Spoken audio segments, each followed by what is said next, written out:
Assalamualaikum warahmatullahi wabarakatuh.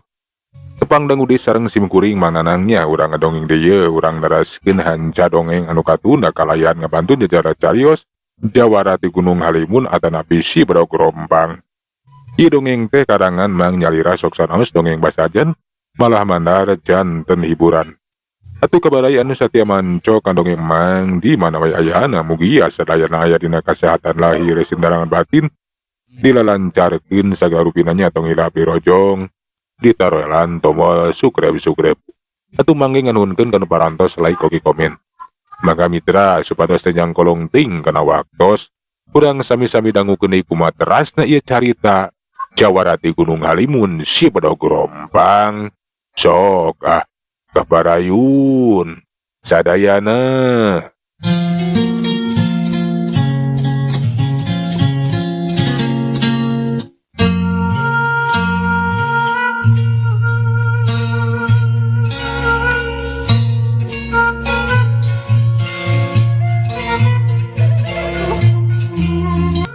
Keun tunang ngeunaan si Kempreng anu dina poe isukan bakal init ka lemur Ciparai heubeul. Urang caturkeun dewe sabda anu bakal dipaok Brodogna. Caturkeun wanci teh geus peuting. Sabda teh geus sareti brakang ngaranan tadi beurang tas barang gawe. Sedengkeun ari Kijatmika mah masih keneh nyireuk we acan besaeun peureum. Amburatna anu ngrisi kudang. Pok atuh tumanya kanu jadi salakina. Kunaon ari akang tena masih keneh beunta geuning. Kapantos wengi ieu teh. Asok geura reureuhkeun geura peureumkeun. Jantun Nyai akang mah pugu ge ieu teh yeuh. Nyarek kajamban we lah heulah. Rek langsung netepan tahajud. Enya atuh jig ari kitu mah abdi mah ek peureum deui we da puguh ieu teh. Masih keneh tunduh. Tembal amburatna bari koledak di we sare Kijatmika mah langsung ngoloyong keluar di jero kamar. Ret ngareretan ka kamar sabda kebeneran pantona teh henteu ditutupkeun. Katempo sabda teh geus sare tibra. Geus sare geuning sabda mah. Nah kunaon aing mah teu bisa sare ieu teh. Asa teu geunah teh. Nya mending oge kacai we heula. Arek tahajud tuluy wiridan. Ceuk Kijatmika laju leumpang ngadeukeutan panto tebas. Kulutrak panto teh dibuka ju turun kaburuan. Koloyong katampian atawa kajaman. Kayan di luar teh hawa menitiris. Tapi keur Kijatmika mah teu jadi matak. Teu jadi matak hoream laju we atuh bebersih wudu. Beres wudu laju asup deui ka jero imah. Geus kitu mandak we netepan tahajud husuna keur. Rengse netepan tahajud diteruskeun ku dikir jeung wiridan. Basa keur jongjon wiridan. Kuluprak di jero kamar sabda teh anu goloprakan. Puguh we atuh Kijatmika teh mani kaget. Nah naon cenah jung cengkat laju di teang. Tetela anu gogoloprakan teh tayalian di si Rompang. Eta Brodog anu diteuneun dina sisieun bilik teh. Dikantungkeun dina sisieun bilik teh gogoloprakan. Geuning si Rompang nu goloprakan teh. Da kunaon Brodog teh teu daek cicingnya. Boa-boa. Hiji tanda bakal aya kajadian anu teu dipiharep. Bahingan atuh aing teh teu bisa sare. Nah kajadian naonnya? Moal kitu aya hubungan jeung sabda kapanan anak aing teh. Nya maneh teh keur bajoang merangan gorombolan. Jeung deui kapan si Rompang teh geus jadi milik anak aing. Kijatmika sakedapan memperhatikeun we ka si Rompang anu teu daekeun cicing gogoloprakan. Sedengkeun sabda mah jongjon we manehna mah tibrana keur sarena teh. Teu ieu lilir sanajan eta Brodogna gogoloprakan oge. Aneh cenah nya kunaon sabda teh aya ku kebluk-kebluk teuing. Tarat-tarat disasari Kijatmika laju ngoloyong dewe ka tepas gek tiuk teruskeun deui wiridanana. Sakara oge sababaraha heula Patenge suara sabda anu ngarejat hudang ku Kijat Mika teh diantep poe sedengkeun sabda anu lilir maneret ka babana anu keur diuk ditepas bari wiridan. Sabda teh ukur kegerendengan we sajroning hatena. Ukur ngimpi geningan. Nah naon atuh maksudna nya? Cek dina eta impian teh. Nah aing teh beti pangihkeun jeung hiji sepuh anu ngakukeun ngaran Eyang Jatiwaras. Nya ahar ditanyakeun we ka si Abah. Sugan jeung sugan si Abah mah apalieun ka eta Eyang Jatiwaras. Jeung susuganan bisa mere wewengan ngeunaan siloka anu dikedalkeun ku eta Eyang Jatiwaras. Koloyong atuh sabda teh kaluar ti jero kamarna. Sora palupuh teh katincak ngebatkeun Kijat Mika anu keur anteng neruskeun di wiridanana. Teteh lah geuning sareng eta sabda teh kaluar. Atuh Kijat Mika teh rehet ka sabda. Geuning maneh sabda. Nya sare teh aya ku ti berat teuing atuh. Muhun bah, Abah geuningan tacan kulem geuning. Puguh bi Abah mah teu bisa sare. Nya jadi mendingan nyileuk we bari wiridan. Kenah tadi teh teu ngadenge suara si rombang anu gogolobrakan. Nya maneh teh sare we tibra. Nah kumaha kitu bah? Abdi mah teu nguping naon. Kapan tadi teh basa Abah ngamimitian wiridan kaebatkeun ku suara si rombang anu gogolobrakan daik cicing. Aneh atunya bah. Kunaon si rombang teh batu gogolobrakan? Puguh abdi ge ieu teh ngaraos aneh. Margi abdi teh tadi teh ngimpen bah. Ngimpi kumaha sabda? Abdi teh kasumpingan ku hiji sepuh Abah anu ngangkenkeun nama Eyang Jatiwaras. Ngimpi kedatangan Eyang Jatiwaras. Muhun telepat Abah. Nah Abah mah sapertos anu parantos uninga. Nah saha eta Eyang Jatiwaras teh bah? Eyang Jatiwaras teh kapan eta teh uyut maneh? Janten eta teh uyut abdi nya bah? Bener teu salah eta teh uyut maneh. Anu patilasana teh nya di puncak Gunung Halimun. Muhun leres pisan bah. Da saur anjeunna teh ti puncak Gunung Halimun. Anjeunna ngangge raksukan sarwa bodas kaayana teh matak pikaserabeun. Teras eta Eyang Jatiwaras teh malihan mah sasanggem ka jisim abdi bah. Nah kumaha kitu? Saur si Eyang teh cenah. Naon hartina panon teh boga halis jeung bulu panon. Turuy anu katempo teh cenah lantaran caang. Caang teh lantaran aya cacaang sing sidik kana cacaang. Ulah arek silo. Nu silo teh ukur weruh kana sabda tanpa uninga. Tak kitu bah. Nah naon atuh pihartoseunana jeung deui naon tujuanana bah? Kitu ku tantenya. Nya eta teh siloka anu netelakeun maneh teh kudu sidik permanan tinggal. Ulah arek kasamaran tinggal. Ulah arek katipu ku johar pirit anu kasebut cahya kajinan anu sumberna teh tina Sang Idajil. Dah ari halis jeung bulu panon teh pangriksa anu nang tayungan panon jeung awasna. Kapan halis nang tayungan supaya panon teu kageunaan ku kesang anu renung tina tarang. Ari tarang teh babatok nu teuas ngancikna amarah. Tah riksa awasna panon batin teh ulah katutupan ku nafsu nu datang ti jero diri.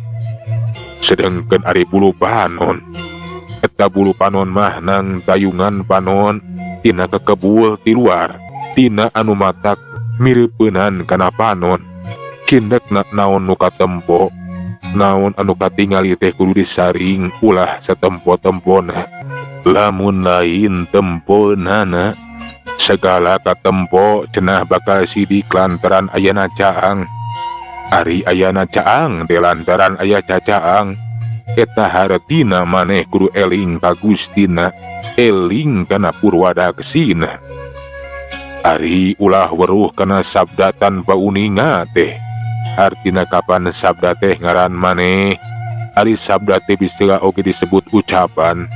Jadi ulah ukur apa teh samet ucapan wungkul, tapi kudu nyaho kanu diucapkeunana. Kudu sidik nu diucapkeunana, kudu luyu jeung anu kasaksi jeung karasa.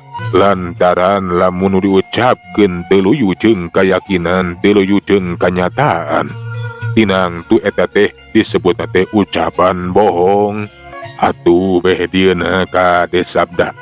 Ulah arek benang katipu ku omongan. Nya kapan caritaan mah bisa direka. Tapi rasa mah tara pernah bohong. Sajeroning galeuhna galih, sajeroning kolbu. Bisa jadi eta impian teh pepeling keur maneh supaya ningkatkeun kawaspadaan.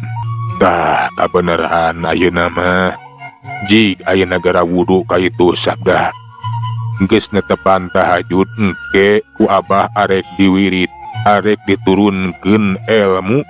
Ngarah maneh teh beuki awas eta panon teh. Mohon mangga bah mangga. Ceuk sabdahan teu loba tatanya leujuh we ngoloyong kaluar ju turun kaburuan. Geus kitu mah wudu we. Beres wudu sup deui ka jero imah dek diuk dihareupeun ki Jatmika. Sok kahinya netepan heula sabda. Mohon mangga bah. Dek we sabda teh netepan salat tahajud. Usuna ka sabada rengse ngalaksanakeun salat tahajud. Laju nyampeurkeun deui ka Ki Jatmika gek diuk. Kumaha abah?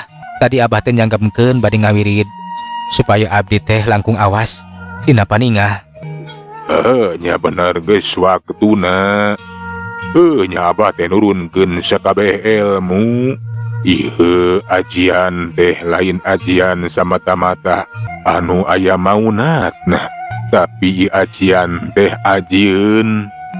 Maksudna abah teh bade nurunkeun hiji ajian anu gunana teh kanggo nyeketan paningah abdi panginten. Namun nah disebutkeun sanes ukur ajian samata-mata. Tapi ajieun, nah ajieun kumaha kitu?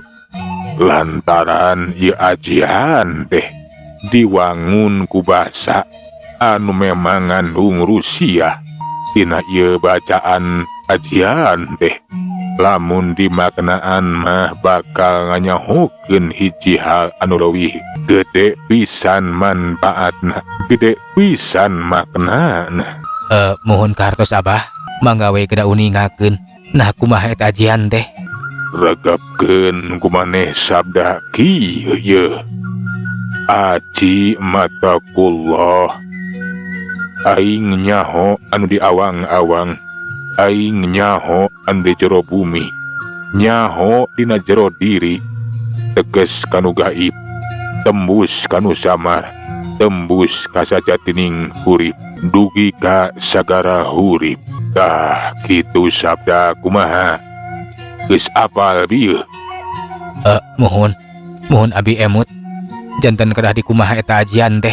Pek ayeuna wiridkeun kumaneh lobana teh 40 balikan. Engke sabada geus diwiridkeun pek tapakuran kumaneh. Eusi tina eta ajian. Sakitu sabda.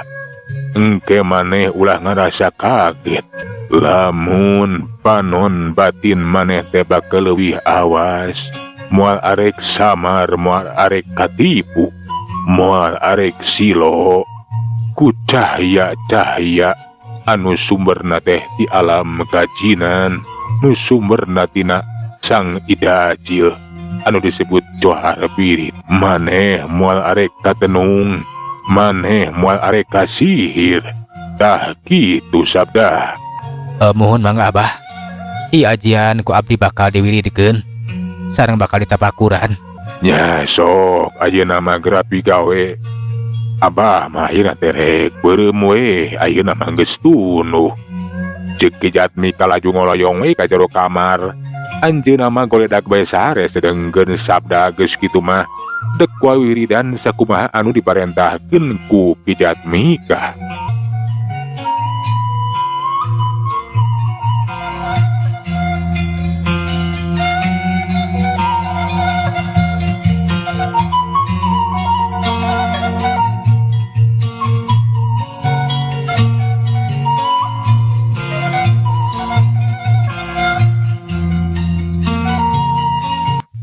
Rengse ngawiridkeun ajian lobana 40 kali.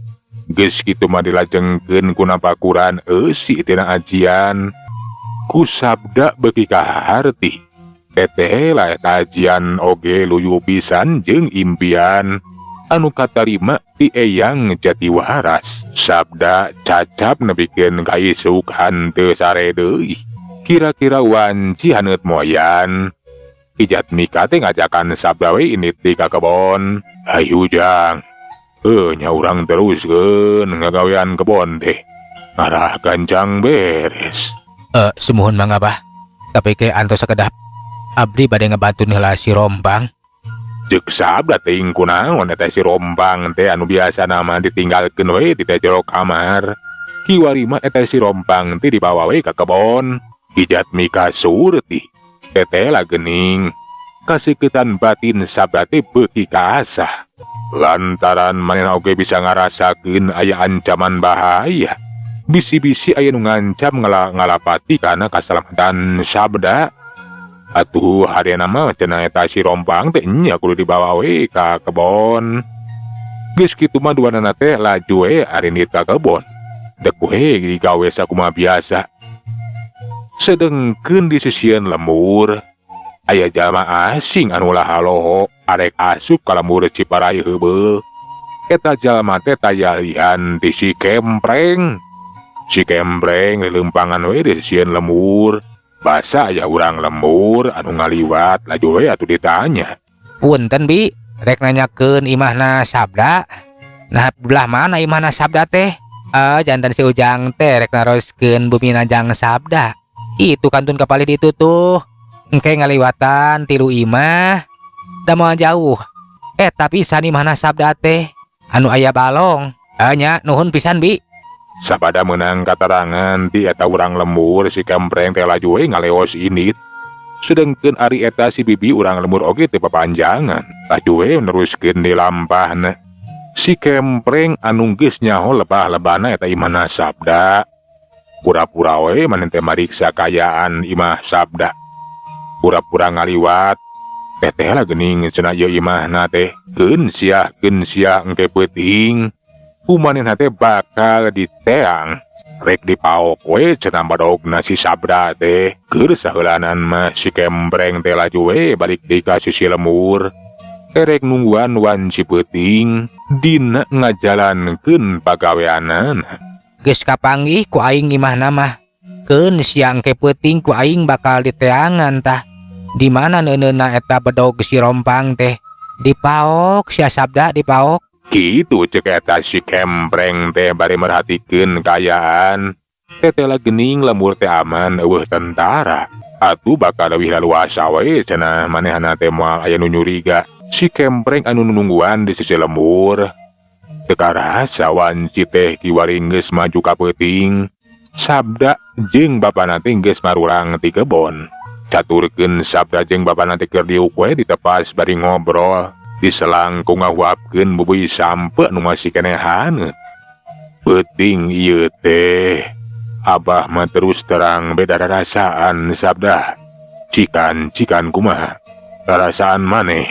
Semuhun Abah sami abdi ge terawas paraosan teh. Geus sarua anak kitu mah. Hehehe.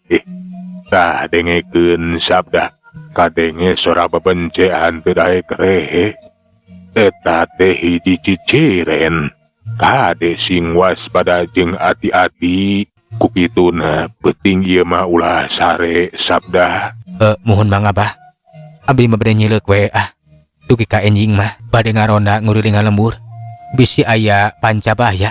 Bisi aya bancang pakewuh. Nya hadena mah kitu. Leuwih hade ngontrol tayaan lembur. Nepikeun ka wanci sareureuk kolot mah sabda jeung Kijat Mika ti masih keneh ngobrol. Ngan bae Kijat Mika mah laju we ngoloyong ka jero kamarna. Arek reureuh we cenah arek peureum. Da pugu kapan geus capek barang gawe keur mah kapan kamari teh kurang sare. Sedengkeun ari sabda. Sabada bapana asup ka jero kamar. Laju we nyokot si Rompang. Koloyong kapan to tepas kerutrak panto teh dibuka cut turun kaburuan. Sabda nangtung dina golodok merhatikeun kayaan di luar. Hawa karasa mani tiris jeung ku cempling-cempling teuing beda-beda ti sasarina. Pengeusi lembur oge kawas anu kasirep we. Eueuh anu batuk-batuk acan sarana teh manita libra. Bener, penting ieu aing kudu waspada. Kayaan penting ieu teh beda ti sasarina. Enya leuwih hade aing ngontrol kayaan lembur. Ceuk sabda lah coy ngoloyong. Arek ngontrol ngurilingan lembur. Caturkeun deh jero imah. Hijat Mika basa apal sabda geus ngoloyong. Ninggalkeun imah. Hijat Mika ge ngakaluar dewe ti jero kamarna. Koloyong kapawon. Tekung silang geus jo deui bari mawa bedog. Eta bedog teh laju we diasupkeun ka kamar sabda. Sabada ngasupkeun bedog ke kamar sabda mah. Eta Hijat Mika teh asup dewe ka jero kamar tulus ayeuna mah sareana teh. Caturkeun sabda anu ngriling. Kiwari teh geus tepi we ka sisieun lembur belah ti kidul. Eueuhna naon? Teu manggihan anu nyurigakeun. Laju we kebat neruskeun lempangna. Keun tunang ngeunaan sabda anu keur ngurilingan lembur. Caturkeun si Kempreng sanyana mah. Basa sabda manehna kaluar laju mariksa kayaan lembur nepikeun ka sisieun belah ti kidul. Eta si Kempreng mah aya di belah kaler. Laju manehna teh ngadeukeutan ka imah sabda. Basa geus aya di pakarangan imah sabda nye atuh eta si Kempreng teh seuri kawas anu bunga. Pasti geus hares pangeusieun imah teh jeung kitu dipangeusieun lembur. Aing ayeuna bakal asup ka jero imah. Najan anu hudang ge ke tangah moal neuleuh ka aing mah. Aing bakal ngagunakeun ajian halimunan. Itu nanti si Kempreng laju ngalacat kana golodog. Eta panto imah Hijat Mika teh laju disurungkeun teteh lah panto teh ditulakan da pugurut sabda. Puguhe atuh meuni beuki atoheun eta si Kempreng teh sup ka tengah imah. Culang cileung merhatikeun kayaan, si Kempreng laju ngadeuketan kamar anu muka. Eta kamar teh dipariksa. Breh aya bedog anu ngagantung. Ieu kitu kamarna si sabda teh. Jeung aya bedog ieu. Ku aing urang ilikan nah ieu. Si rompang teh. Bedog diilikan ku si Kempreng bener we eta bedog teh rompang. Ngan bae pikeun ngayakinkeun nya cenah eta teh kamarna sabda.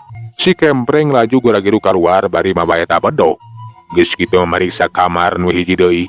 Barang ditoong teteh lah geuning cenah eta mah bapa jeung indungna sabda. Nu geus sare tibra. Nye atuh si Kempreng teh seuri meuni bunga. Geus yakin kitu mah manehna teh gura-giru kaluar ti jero imah. Bener eta teh kamarna si sabda. Hasil aing maok si ieu si rompang teh. Tapi nak ka mana eta bangkeluk nanya. Eueuh di jero kamarna. Keun bae lah nu penting mah. Ieu bedog teh ku aing geus beunang kapauk yeuh. Kitu nanti si Kempreng bari lempang kebat ngajauhan eta imah. Basa keur jongjon lempang. Si Kempreng teh manehna mani curing kalantaran aya jalma anu keur ngungkuk we lempang. Barang diperhatikeun ti kajauhan teteh lah. Eta teh geuningan sabda. Nirik tina ciri-ciri nama moal salah deui. Paingan eueuh di kamarna euy. Si sabda teh keur ngaronda meureun. Anya. Aing kudu sagancangna kabur kaya kieu mah yeuh. Bisi kapanggih tak ku si sabda. Tapi ketang, kapan aing teh keur make aji halimunan? Anya moal kapanggihkeun keun bae masing pasang ngerokok jeung si wabolak. Si Kempreng manehna neruskeun di lempang nanepikeun ka pasang rok jeung sabda. Sabda basa nempo aya jalma asing anu keur lempang. Kukuhe atuh mani kaget laju ditanya. Saha kisilah teh? Naon yah kiwari lelempangan di lemur kuring? Puguhe si Kempreng teh mani kaget atuna cenah eta sabda teh bisa nyahoeun sok padahal manehna teh ngagunakeun ajian halimunan. Tapi si Kempreng pura-pura we. Punten, jang nepangkeun. Yeuk kuring teh ading pugu kapeutingan di jalan ieu teh jang. Nah ujang teh nu ngaronda. Mohon. Kuring keur ngaronda. Jadi mamang teh mang ading. Leres jang. Mang teh mang ading pugu keur neneangan nu jadi dulur cenah mah urang Ciparai heubeul. Nah saha dulur mamang teh? Aki Udin Jang, dulur mamang teh. Aki Udin. Pamit telepat mah Aki Udin mah parantos ngantunkeun mang. Tos ngantunkeun Jang. Leres. Alah, atuh kitu mah paingan diteteangan teu kapenaknya. Alah nuhun Jang. Mamang bade neras we ieu teh, bade mulang. Nah ka mana kitu mang? Mulangna tebih Jang, mamang mah urang rangkas bitung puguh ge. Nyatu kade di jalana mang. Muhun Aki Udin mah parantos ngantunkeun. Usabda teh dijurungkeun we sina init bari jeung sabda teh waspada jeung curiga. Atuh si kempleng teh gura-giru we manehna teh ninggalkeun eta lembur.